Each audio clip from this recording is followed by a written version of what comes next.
There have been some major changes to rewards within Diamond Dynasty over the last few weeks, and these changes have given us one less way to be making lots of stubs. So I figured now would be a good time to go over a few different ways that you guys can be making stubs and show you guys my strategy as a no money spent player, and show you guys how I've made millions of stubs so far. And you aren't going to want to miss those stub making method tips, because if you guys follow what I say in this video, you will definitely be making lots of stubs to help get you the team that you guys want. And if you guys do enjoy the video, be sure to hit that like button and also subscribe to the channel. So before I get into a few of the best ways to be making stubs right now, I just want to go over quickly some major changes that has affected the way that I'm sure some of you guys have been making a lot of stubs in the past. And these changes are to the ranked and BR rewards, because for the last ranked program and now for the new BR program, if we complete these programs, get the 99 overall player, that card is now a no-sell card. And I know some people's strategies in the past was to grind through these programs as quickly as possible, sell the 99 overall player when its value was the highest, and then eventually buy that card back later once the price would fall. And you can make some serious profit off of doing this, and now all of a sudden, really out of the blue, this has changed, and all of these cards will be unsellable. However, if you guys do make World Series in Ranked or Flawless in BR, you will be able to obtain a sellable version of these 99 overalls, but those are the only ways to actually sell the cards, which means the value on those cards will skyrocket and actually have already. And like I previously mentioned, not being able to sell these cards anymore just means one less way for us to be potentially making a lot of stubs. And I've also been seeing a lot of people wonder how everyone has been making stubs. So I'll give you guys a few things to do that will get you a ridiculous amount of stubs. So the first thing you could be doing to make a lot of stubs, and this is something I do a lot of, is flipping cards. What I do is I sort by 97 overalls, and I really focus on some of these 97 overalls. They have really good gaps between buy and sell prices, but that's the main thing you're looking for when you're trying to decide which cards to flip. It's that, and then also how quickly orders actually go through. But let's go over the gaps. So the card I'm on right now, 16.6 and 12.9. That's a pretty big gap right there between the buy and sell prices, which means, you're going to be buying low for like 12.9 and then selling for like 16,600. And that's a pretty good gap there, about, close to 4,000. That's what you're going to be looking for. And the best cards to flip are those ones. Another very important thing to note here is the best time to flip cards is 4 to 8 p.m. I've noticed, just with a lot of experience with flipping, because it seems like the market is just most active and buy and sell orders are going through the quickest at this time. So basically, you'll be able to flip more cards per minute from about 4 to 8 p.m. So just to go over a few cards that I've had success flipping recently, this Mitch Garver Incognito card. Also, there's a Scott Barlow one that I've had a lot of success flipping. Pretty good gaps between those cards. Also, this Anthony Santander card, I've had a lot of success flipping. His gap has been like 4,000 to 5,000 recently, so a really good option to flip for a lot of stubs. Also, even this World Baseball Classic card right here, I can't even pronounce the dude's name, but very good, pretty good gap right there, as you guys can see right now. But I've had a lot of success with him. A lot of the World Baseball Classic cards, just in general, I haven't really been flipping them as much recently, but in the past have had success. But like I said, I would keep an eye on these 97 overalls. I don't know why, but I've just had a lot of success with the 97s, buying low, selling high, and making a lot of profit off of them.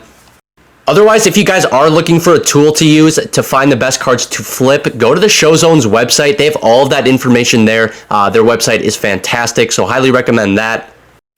I'm not trying to do this part as a brag, just to show you guys how good and effective flipping truly is. Like, I'm a no money spent player, and I'm sitting at like 1.5, 1.6 million stubs. Also, I've been spending stubs here and there throughout the year, and I plan on spending a lot of these stubs soon, but it is nice to have the luxury of basically being able to buy any card that I want.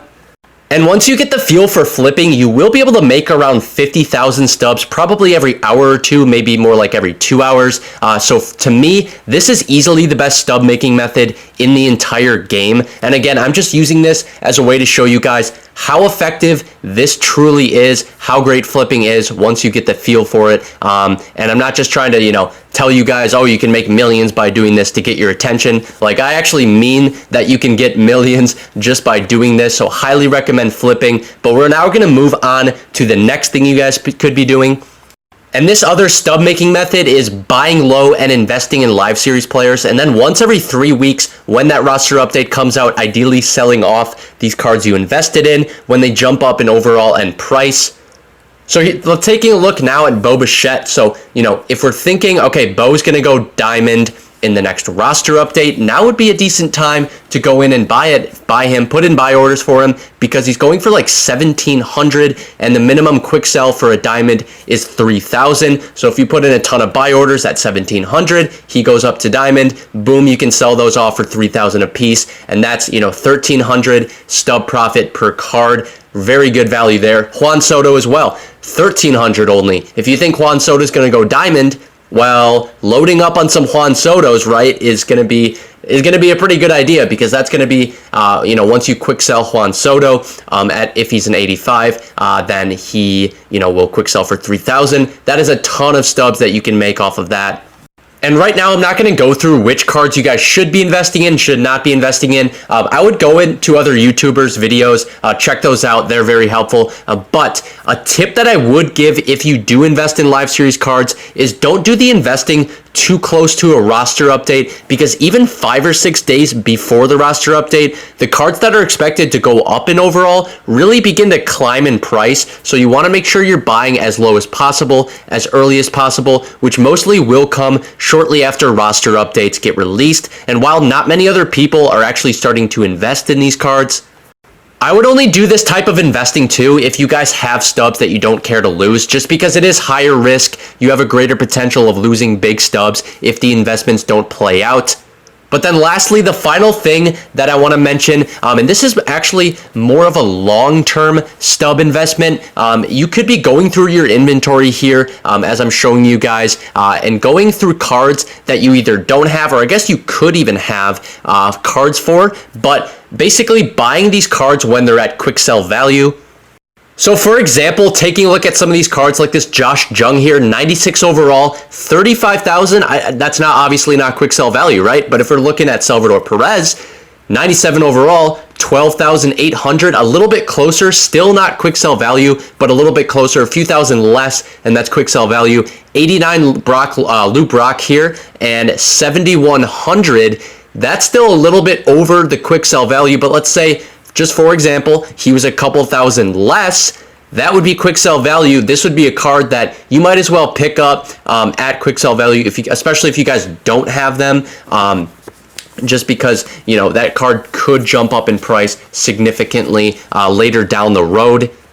And with how sets and seasons work this year, you could be buying cards that don't hold a lot of value at that moment, which obviously they would be if they're quick sell value. But eventually, if people need to buy these cards, whether they want to use the cards or use them for future collections, then those cards will have a chance to go up in value. And there's absolutely no risk in this sort of investing, because as I suggested, you should be buying these cards only at quick sell value, which means worst case, you can always sell them off, get all your stubs back, and so no risk at all, and you'll only have really the potential for profit off of that investment. So again, just a lower risk type of investment, but it won't always pay off. The hit rate on these might not pay off as much, as some of this other investing, but again, zero risk. And this is something that if you guys just have some stubs laying around, go ahead and do.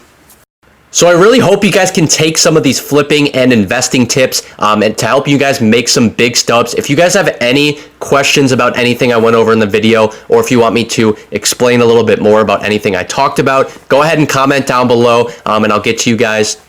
And like I said in the video, I really think flipping is probably the best method currently for making a lot of stubs. So I would highly recommend you guys learning, getting good at flipping, because that'll just be such a big boost. And if you guys want a full video on flipping, let me know down in the comments. I can do that. I actually made one earlier on in the year, but can do an updated one where I put in a little more detail.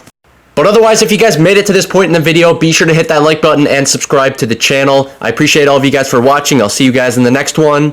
Peace.